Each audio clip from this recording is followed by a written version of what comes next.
Buenos días. Es un placer estar aquí para hablar sobre la captura y almacenamiento de dióxido de carbono y cómo nos pueden ayudar a llegar a emisiones netas cero. Escribí un libro sobre este tema hace un par de años para MIT. Está pensado para un público no experto, pero personas interesadas en el tema. Sería una buena referencia para vosotros, porque tiene en cuenta muchas de las cosas de las que voy a hablar hoy. Voy a empezar con 3 mensajes que quiero que recuerden de mi charla. El primero es que la captura y almacenamiento va a ser muy difícil, y a lo mejor sería muy difícil llegar al objetivo de emisiones cero. Y estas tecnologías de CAC pueden ayudar a descarbonizar los sistemas de energía de muchas maneras, incluyendo las chimeneas que producen hidrógeno libre de carbono y a generar emisiones negativas. Siempre es más barato emitir el dióxido de carbono a la atmósfera que capturarlo y almacenarlo. Y para ver este despliegue tendremos que tener una política para poder crear estos mercados de CAC. Y esto no es muy diferente de las otras tecnologías de las que hemos oído ya hablar. Voy a empezar mi charla viendo algunos fundamentos de la captura y almacenamiento del dióxido de carbono. Se trata de una definición muy básica. La tomo aquí del IPCC, el Panel Intergubernamental sobre el Cambio Climático, el informe especial del año 2005 en el que he participado. Y esencialmente nos indica que el CAC se compone de 3 pasos. El primer paso es la captura del carbono. Queremos separar el CO2 de fuentes industriales y relacionadas con la energía. El segundo paso es el transporte del CO2 a un emplazamiento de almacenamiento, y luego también finalmente queremos colocarlo en un lugar donde esté aislado a largo plazo de la atmósfera. Hemos hablado de miles de años e incluso más. Voy a repasar cada uno de estos 3 pasos y mostrar algunos ejemplos y ver cómo funciona todo esto. Y antes de hacerlo, muchas veces me preguntan si es factible el CAC. La respuesta es sencillamente que sí. Todos los componentes principales del sistema de captura y secuestro del carbono están disponibles comercialmente hoy. Hay como 2.000 proyectos en todo el mundo que hacen algún tipo de captura y almacenamiento de dióxido de carbono. ¿Pero por qué está limitado? ¿Por qué solamente hay pocos? ¿Por qué no tenemos proyectos a mayor escala? Bueno, esto es uno de mis puntos principales, porque siempre es más barato emitir a la atmósfera que colocarlo y secuestrarlo. Al final de mi charla hablaré también sobre estas políticas del dióxido de carbono que se pueden utilizar. La captura hoy podemos ir a distintas personas que la captura post-combustión, básicamente a partir de los gases de escape, de emisión, o los procesos de la planta energética que van en la chimenea, y podemos coger estos gases de combustión y quitar el CO2 de estos gases. El proceso primario que utilizamos son el sorbente de químico dominante, que va a reaccionar con el CO2, y el CO2 se combinará con este químico. El químico principal son las aminas, y las aminas son bases, por lo tanto, y el CO2 es ácido, y hay una interacción, una reacción. Aquí vemos una planta energética que está en la parte de los Estados Unidos. Hay 2 plantas de captura y almacenamiento, más de 1 millón de toneladas de CO2 al año. Es 6 millones de toneladas, es el equivalente de 20 megavatios de carbono, de 240, perdón. Y si vemos en este diagrama,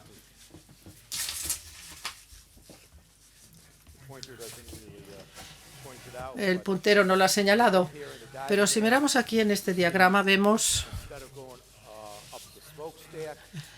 en vez de subir por la chimenea, tenemos aquí el CO2 que entra por aquí, y esto es la instalación de captura del CO2. Aquí tenemos esta gran torre que es el absorbente. Lo que hace este absorbente es captar estos gases de emisión con el solvente, lo elimina y luego estos gases de emisión se pueden enviar por la chimenea, o los gases de combustión se envían, se quita el 95% del CO2, se genera el solvente en otra columna, se utiliza esto, se libera el CO2 que se comprime y lo ponemos luego en el transporte, en el tubo de transporte y en el de almacenamiento. Esta central se construyó con fondos del gobierno americano durante varios años y eventualmente luego se cerró. Y se cerró debido a la parte económica. Vendían el CO2 para recuperación del petróleo. Cuando el precio del petróleo bajó tanto en la pandemia, ya no era rentable. Tenemos una política de carbono que podría haberlo cambiado, pero para esta planta, pues se cerró. A lo mejor se abrirá de nuevo en el futuro, pero funcionó bien y se construyó con presupuestos. Y la otra gran instalación está en Canadá y está en este lugar que vemos aquí en Saskatchewan. En los gasoductos, es una red de gasoductos en los Estados Unidos. Es un poco antigua esta imagen. 5.000 millas de gasoductos. Esta red fue desarrollada a través de en los campos de petróleo, donde se utiliza para la recuperación de CO2 en estos. Y se moviliza el petróleo en distintos reservorios. Gran parte de los proyectos de captura han utilizado este gasoducto. Esta infraestructura hace que el proyecto sea más barato cuando se hace la captura, pero esto muestra el ejemplo de gasoductos. También se puede transportar por buque en Europa. Hay una reticencia de colocar CO2 subterráneo si se pone más bien fuera en el mar. En el Mar del Norte hay un proyecto dirigido por Noruega que se llama la Northern Light y recogen el CO2 de las centrales cerca del Mar del Norte y luego se envía por buques. Y esto muestra 100 millones de toneladas de CO2 aquí en este escenario y se ve lo que están haciendo ahora mismo. Son 3 centrales en Noruega, centrales desarrolladas que transportan el CO2 de esta forma. Y otra es una central de residuos. Este proyecto está en camino. Y una vez más, mientras que lo hacemos, es más barato enviarlo a la atmósfera, pero el gobierno noruego está subvencionando este proyecto. La buena noticia es que una vez que la infraestructura se ha establecido, entonces es más barato poner fuentes adicionales dentro de este sistema también. Ahora que tenemos el CO2, tenemos que almacenarlo. Y es en formaciones geológicas. Y hay 3 tipos principales, 2 de ellas asociadas con recuperación de hidrocarburos, ya sea en campos de petróleo o en depósitos vaciados de petróleo que tienen el gas natural durante varios años. Se puede colocar CO2 en estos depósitos de donde se han sacado los gases naturales. Las dianas son estas formaciones profundas salinas o acuíferos salinos, que hay bastantes de ellos en todo el mundo y tienen miles de gigatoneladas de almacenamiento para CO2. El mundo pone 40 gigatoneladas de CO2 al año y aquí tenemos, por lo tanto, hay como 200 años de estas formaciones. Lo colocamos por debajo de 800 metros. ¿Y por qué? Pues porque mantiene el CO2 en un espacio muerto, más bien como un líquido. Y otras formaciones también se están investigando para ayudar a ampliar el potencial Uno de los proyectos es en Islandia, en estas rocas máficas, un tipo volcánico de rocas. También podemos ver en la siguiente diapositiva la distribución de cuencas sedimentarias. Estas son las cuencas que utilizamos para recuperar las cuencas que hay en estas zonas. Uno es la costa del Golfo de Estados Unidos, que ha sido un lugar muy importante. Vemos otros lugares en el mundo que unos son mejores que otros. Países como Japón, por ejemplo, incluso la India, no tienen estos recursos tan buenos a nivel local, pero la mayor parte de los países sí. Esto es donde se encuentran las dianas principales que estamos buscando. Estos son las bases o los fundamentos, pero ¿qué tipo de industrias hacen esta captura y almacenamiento? Originalmente, cuando empezamos a trabajar en este campo, hace unos 30 años, la energía básica era el objetivo primario. Los sistemas energéticos eran diferentes entonces en la mayor parte de los países, en los Estados Unidos y en muchos países aquí en Europa. El carbón era el rey y era el grueso de la energía. El carbón también ofrecía mucho dióxido de carbono, por lo tanto la idea era colocar CAC en estas centrales de carbón. Y en los años 90 esto es donde estaba el enfoque realmente, pero los tiempos han ido cambiando. El gas natural apareció bien con plantas en las costas del oeste y hay situaciones diferentes en India y China, pero en los países occidentales tenemos un enfoque a tres campos principales. Uno es la industria, el otro es la producción de hidrógeno, el hidrógeno utilizando CAC con gas natural lo llaman el hidrógeno azul comparado con el hidrógeno verde.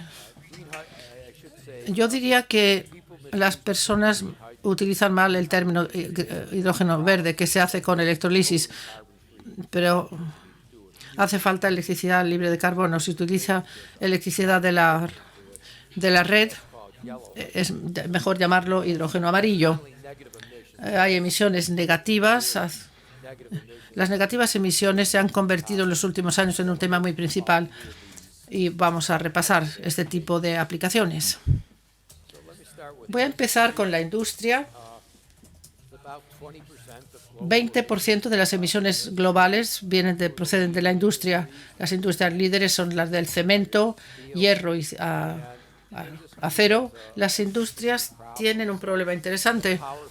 Las centrales, el CO2 sale de la combustión de combustibles fósiles, pero en la industria hay un CO2 adicional, de emisiones adicionales, que cuando se hace el cemento, que es la primera en que el carbonato de calcio, el óxido de calcio y el CO2, es un proceso que más del 50% del CO2 sale de esa reacción, de esta fuente de energía. Se puede descarbonizar la energía utilizando cementos. Vamos a tener CO2 que va a salir. Y esto hace que sea una diana perfecta para la captura y almacenamiento para la CAC. Aquí en Europa hay algunos proyectos que están estudiando cómo se puede aplicar el CAC a todo esto. Una forma sencilla, como lo hicimos vimos en la central eléctrica y esta chimenea de combustión, de columna de combustión. Pero puede haber formas más baratas de hacerlo. Yo diría que en cuanto a contemplar la industria de CAC en Europa, Europa es el líder en el mundo. Los Estados Unidos se centran más en energía, están más orientados hacia esa industria. Y aquí la siguiente es la reducción. Se hace con coque y se reduce. Se ha visto que hay mucho CO2 que sale de este proceso. Hay opciones limitadas con este proceso. En la CAC se puede utilizar hidrógeno para parte de algunas de las fuentes de energía, como dije, pero esto no se ocupa del proceso, de las emisiones de este proceso. Hay procesos alternativos en Suecia, por ejemplo, o híbridos que intentan hacer acero utilizando hidrógeno en vez de carbono como agente reductor. Pero hay problemas y sigue en pañales todavía esta técnica. Pero hay alternativas también en la industria para la CAC. El hidrógeno es un problema interesante. Es el portador de energía más importante, pero si queremos descarbonizar sistemas energéticos, la electricidad no va a poder electrificarlo todo. Hay algunas cosas que son difíciles de electrificar. Transportes a largo plazo, por ejemplo, aviación y similares. El hidrógeno se contempla como un portador de energía. La gente habla de hidrógeno verde, sobre todo de renovables y electrolisis, pero sin embargo, hacer hidrógeno de gas natural es una cuarta parte del coste de obtenerlo por hidrógeno amarillo, y el hidrógeno verde es aún más caro. El coste menor en CAC pues es bastante más barato que haciéndolo con electrolisis. La forma en que se hace es, pueden reformarlo de forma diferente, que puede ser aún mejor. Y esto se ha demostrado en productos aéreos en Texas y en Shell Quest en Alberta. El gran anuncio de Air Products, que va a construir una instalación para hidrógeno azul, cuesta 4,5 mil millones en Luisiana, 750 millones CFD por día. Y Exxon ha anunciado en Texas también que van a hacer 1.000 millones de pies cúbicos al día de hidrógeno azul. Y yo diría que en los Países Bajos han adoptado una turbina ahí, han hecho una turbina de hidrógeno y van a hacerla funcionar con hidrógeno azul. Aquí tenemos una imagen de central de producción de hidrógeno. Aquí vemos las torres. En la parte izquierda de la diapositiva son las capturas de CO2. Esto utiliza algo que se llama paper swing absorption. Pueden hacer esto porque en la chimenea de combustión el CO2 sale a una presión y aquí la captura se obtiene de un chorro presurizado, y se pueden utilizar otras técnicas también que son menos caras que utilizar las aminas. Una vez más, son 1 millón de toneladas de CO2, demostrando la viabilidad del producto.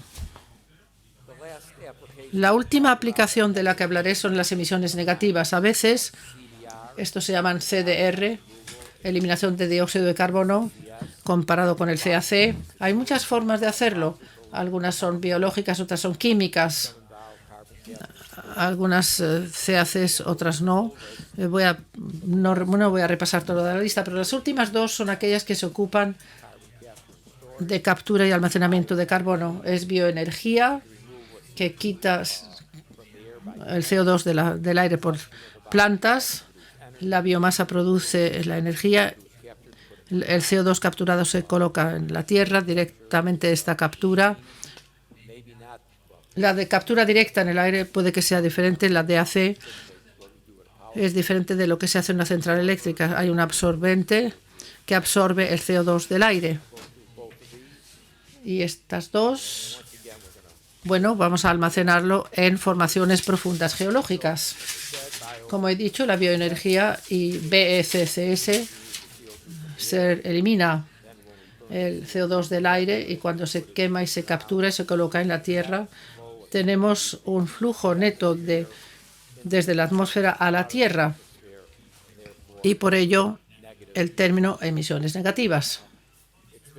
Es muy interesante cuando se habla de la parte económica.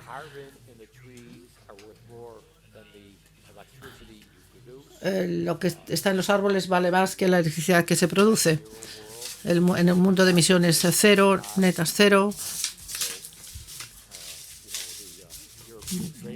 los sistemas de comercio europeos, 100 euros por tonelada, empezamos a llegar a niveles de ese tipo, entonces las emisiones negativas empiezan a valer bastante dinero. Por supuesto, no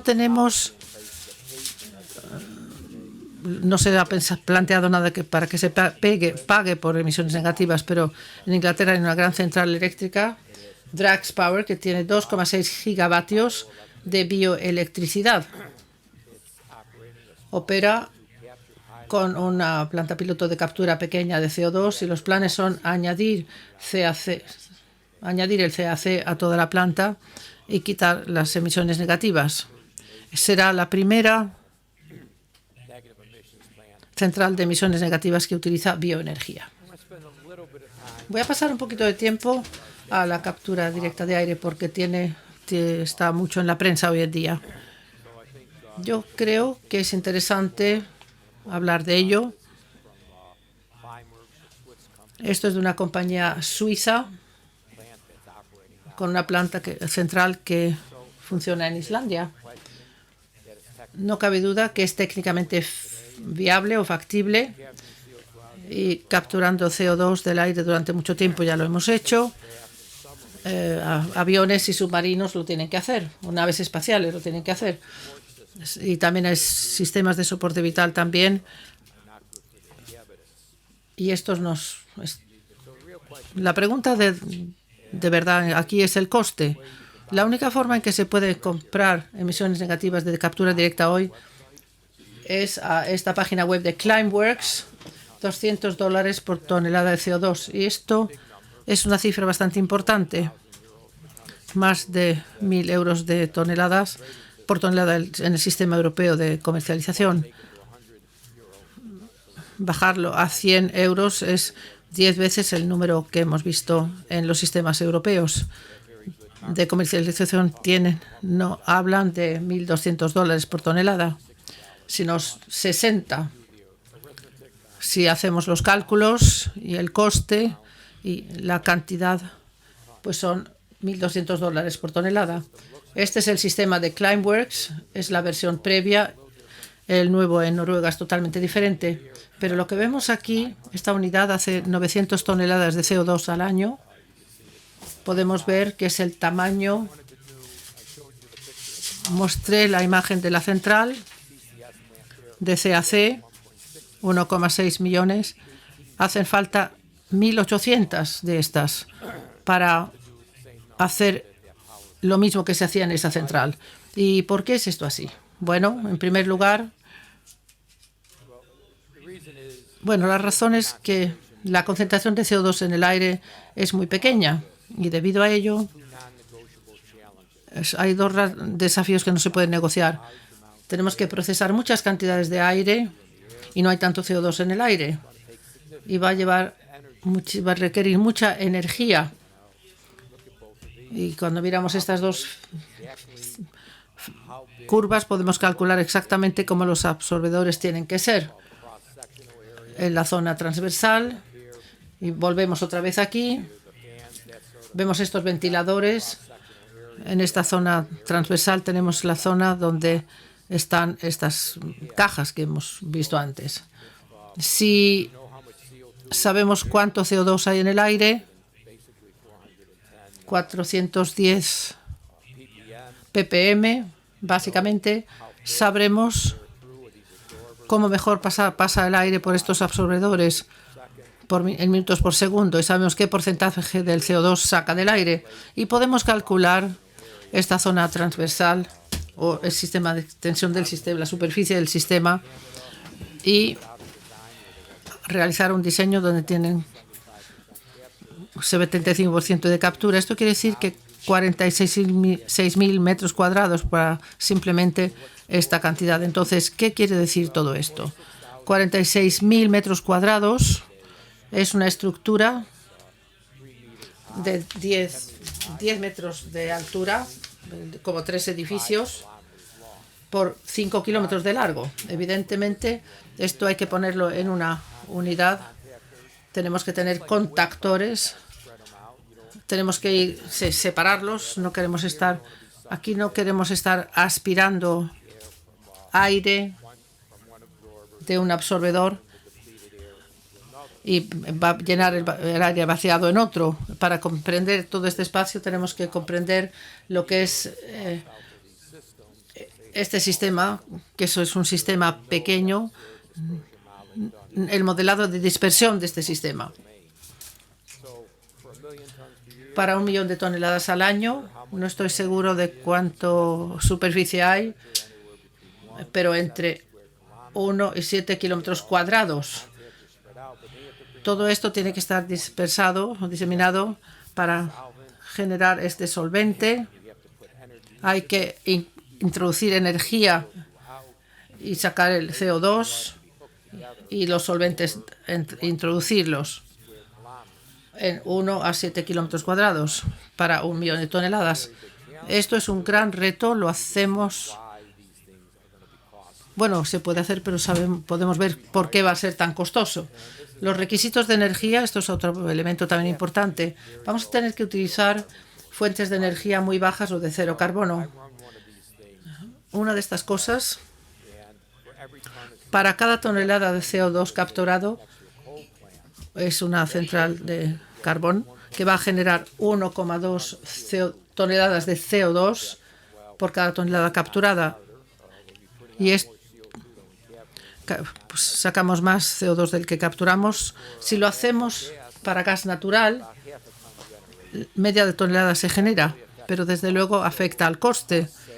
El coste $500 por tonelada de CO2 capturado. Realmente tengo que ver una cifra neta, porque si capturo $500 por tonelada, pero saco media tonelada, entonces es el doble el valor neto.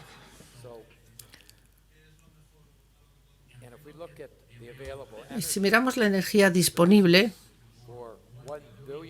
para 1.000 millones de toneladas al año, estoy superponiendo esto en un gráfico de la producción de electricidad de Estados Unidos en 2019. Los Estados Unidos, 6.000 millones de toneladas de CO2 al año. Viendo esta línea roja, por menos de 20% de las emisiones americanas puedo compensar con emisiones negativas y quiero utilizar la energía de carbono cuando utilizo renovables. Y si añado nuclear, también queremos utilizar esta energía de carbono con los sistemas de carbón y gas. Queremos utilizar esta energía libre de carbono para meterla en vehículos eléctricos y en las bombas de calor de las casas. La industria quiere utilizar esta electricidad libre de carbono también. La cantidad de electricidad que vamos a necesitar irá a emisiones netas cero. Va a ser realmente muy grande, mucho más que el número que tenemos hoy. Y habrá una gran competencia. La gente dice, bueno, están vendiendo taxis solares por $2, por $20. Y esto es realmente barato.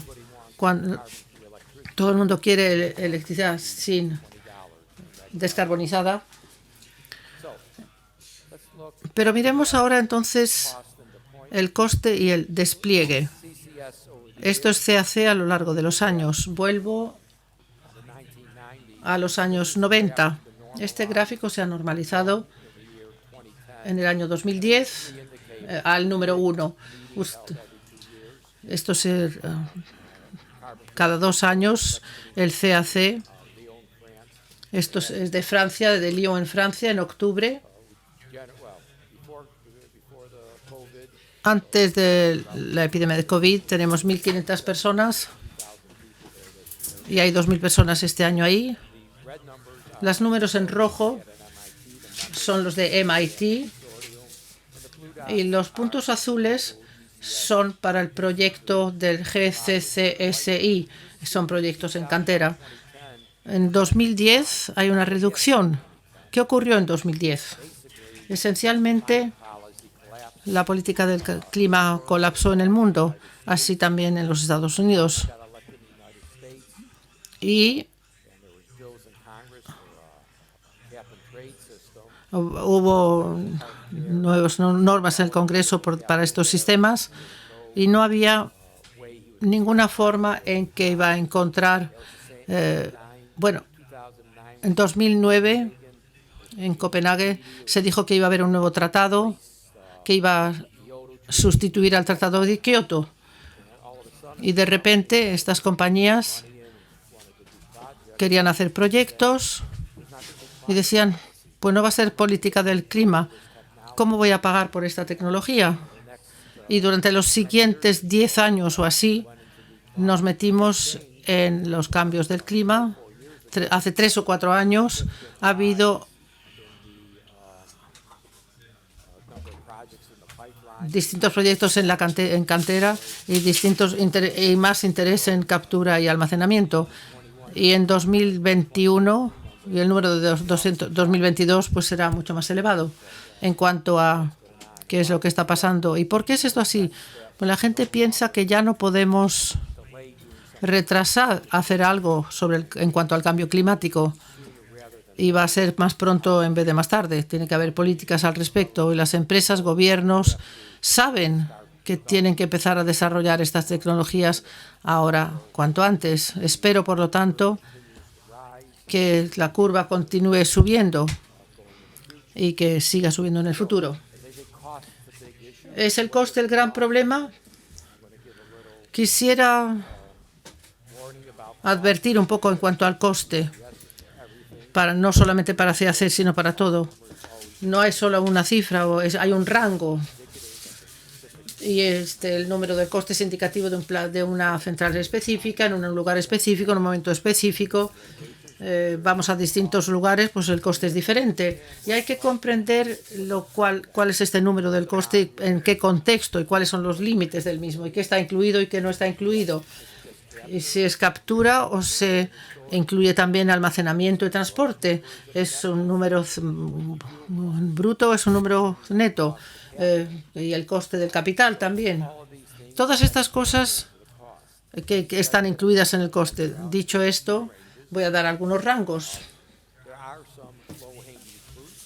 Hay frutas que cuelgan bajo, hay fuentes de presión, hay amoníaco, etanol, y podemos hacer por 50 a 100 dólares por tonelada evitada, es decir, esa cantidad de CO2 capturado. De fuentes diluidas, centrales eléctricas y plantas y centrales industriales, el rango es de 50 a 100 dólares. Yo diría que las centrales hoy puede que sea un poquito más elevada porque tenemos también el coste de movimiento también, pero luego cuando se construyen estas plantas, pues esto será lo que se espera. En cuanto a las emisiones negativas, pensamos que tenemos BCCS y alrededor de 200 dólares por tonelada evitada, y también la DAC son como 1.000 por tonelada de CO2 evitada. Yo no lo creo. A lo mejor se puede bajar a 600 dólares, pero va a seguir siendo caro. Pero puede que haya opciones para ello también. Como, por ejemplo, los combustibles de los aviones serán más ya de 600 dólares. Entonces, o 600 toneladas, perdón, serán a lo mejor menos rentables. En los Estados Unidos, ¿qué tipo de política están determinándolo? Tenemos créditos de impuestos hasta 50 dólares por tonelada almacenada en formaciones geológicas. Podemos ver que es bueno como para centrales de etanol o amoníaco, pero no para las centrales eléctricas. Y luego también hay proyectos para quitar el CO2 de las plantas de etanol y almacenarlo en lugares subterráneos. Y están basándose en estos créditos. Y luego hay programas estatales en California el estándar de combustible bajo en carbono, $200 por tonelada de CO2. Hay restricciones también. El combustible de una central de etanol que se captura se mezcla con gasolina y este etanol se lleva a California. Podría prestarse para esos créditos de los que hemos hablado, pero también la presión de las compañías de la bolsa sobre estas compañías. Queremos ser neutrales en cuanto a carbono, pero tenemos que ser neutrales en cuanto a distintos elementos. Y hay emisiones negativas y tecnologías para ellas. Y esto es finalmente el logro creciente de que ya no podemos permitirnos ignorar el cambio climático. Por parte del Departamento de Energía, que ayude a CCS. Y un decreto que nunca se aprobó, pero ahí había que aumentar a $85 por tonelada de CO2. Podría generar muchos proyectos y a lo mejor eso se aprobará más adelante. Nadie realmente lo sabe, pero hay muchas personas que trabajan en este campo. Terminaré hablando sobre una de las nuevas formas en que la gente intenta hacer algo lo que se llama hubs, núcleos o hubs, concentraciones en común el transporte. Hablaré de Dakota del Norte, las plantas centrales de etanol. El hub que se ha propuesto es por ExxonMobil, grandes empresas industriales. Quieren hacer 100 millones de toneladas al año en Houston. Hay una infraestructura ya construida que puede ayudar a estos hubs industriales. En Europa tenemos un informe de la Agencia de la Energía del año pasado que identifica una docena de hubs en Europa. Vemos muchas aquí en la diapositiva, en Reino Unido y en otros países también. De momento en España no hay, pero España puede que pueda estar interesada. Vemos distintas áreas, algunas bastante avanzadas, y en la parte superior es en el Rin, la parte en Alemania, en la Ruhr. Y los mensajes que quiero que recuerden: CAC va a ser crítico para llegar a la tecnología de emisiones netas cero. Hay varios sistemas, pero necesitamos políticas que siempre es más barato porque siempre es más barato ponerlo en la atmósfera que capturar y almacenar. Me pararé aquí. Muchísimas gracias por su atención.